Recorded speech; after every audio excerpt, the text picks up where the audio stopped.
that was a very eventful moment of my life, to say the least. So then you continue training, Yeah, right? So yeah. it Well, was always your passion and outlet, I guess.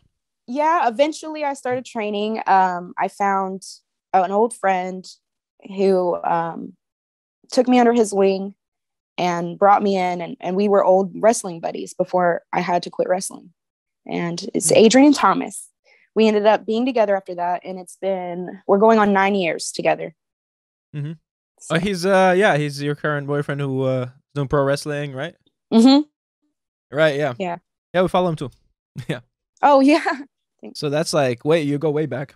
Yes, way back to high school. I wish I actually wanted Mm-hmm. to date him, but I ended up dating my son's father instead. Mm-hmm. And Because of the mutual rebellion. Yep, Yeah. mutual rebellion. He was the only guy that did the same stuff as me, so like we could relate on that level. Mm-hmm.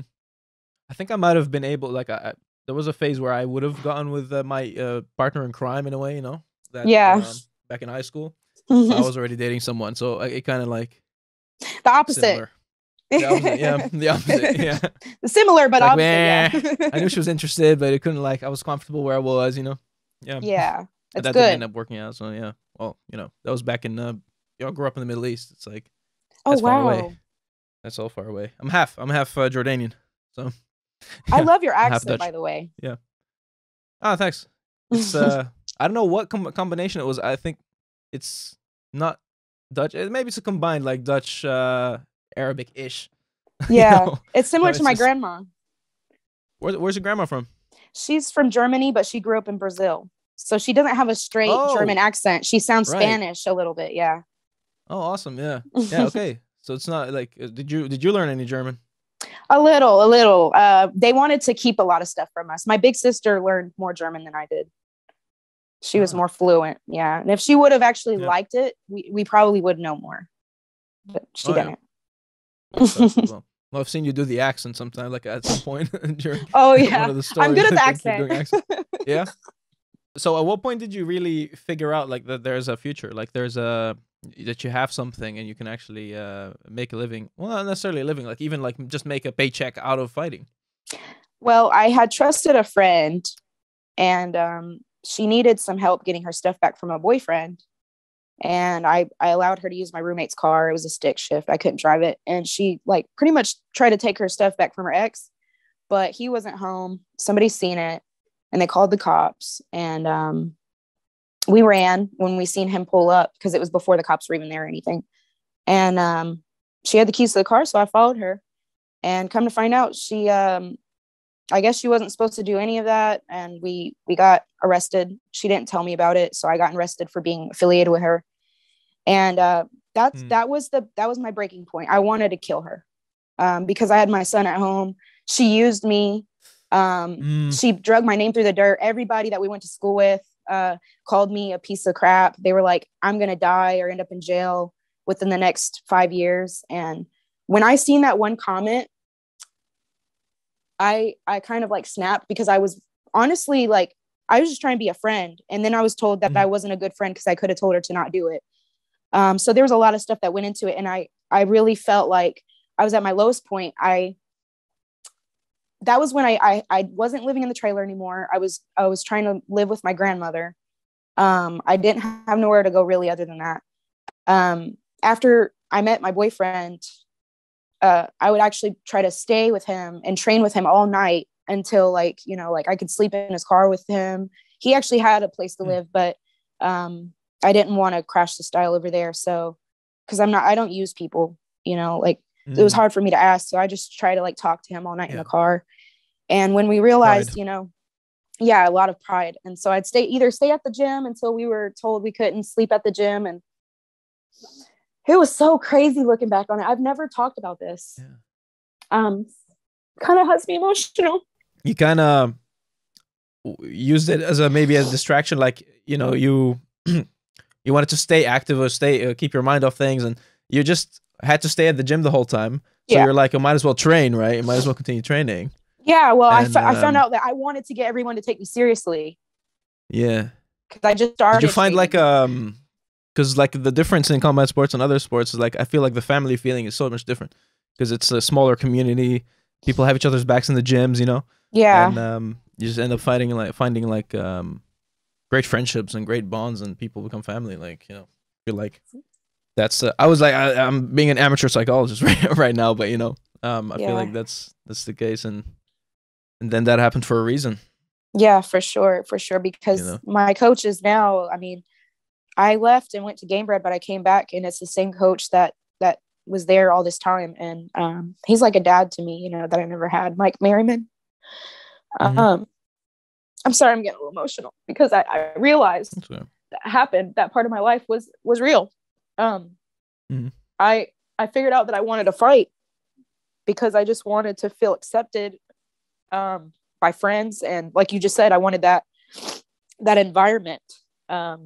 So yeah, I knew that that's what I wanted to do, and I was like, please let me fight, please let me fight. And I finally got a kickboxing match after a year of training there. And what was funny is I won.